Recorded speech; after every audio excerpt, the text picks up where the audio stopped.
అండి ఇదిగోండి ఇక్కడైతే చెట్లకైతే నీళ్ళు పడుతున్నాను. ఎండలకైతే చెట్లు అల్లాడిపోతున్నాయండి. నోరు లేని చెట్లు కదా, అవి అయితే చెప్పలేవు కదా. అందుకని చెప్పేసి అయితే ఊరి నుండి వచ్చిన కాడ నుండి అయితే డైలీ ఒకసారి అయితే పడుతున్నాం. ఇదివరకు 2 రోజులకి 3 రోజులకి పట్టేవాళ్ళని, ఇప్పుడైతే డైలీ అయితే పడుతున్నాము వాటరు. ఇటు సైడ్ అయితే ఎండలు చాలా విపరీతంగా ఉంటున్నాయి. నిన్న ఇవాళ అయితే అసలు 6 అయినా కూడా బయటకు రాలేకపోతున్నాం. ఇప్పుడైతే టైం అయితే 6 అయింది.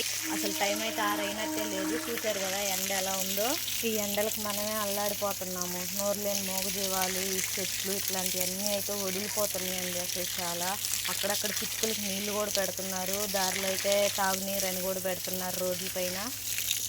చలి కేంద్రాలు అవని చెప్పేసి అయితే ఎండలు అయితే చాలా విపరీతంగా ఉన్నాయి. అందరూ అయితే చాలా సేఫ్గా ఉండండి.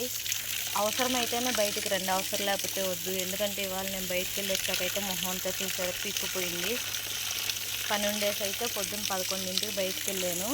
వెళ్ళి 12:30 అలా అయింది వచ్చేసరికి. ఎండకైతే అల్లాడిపోయాను. ఇదైతే గుండు మల్లె. ఈ మధ్య పూలు పడుతున్నాయి బాగా.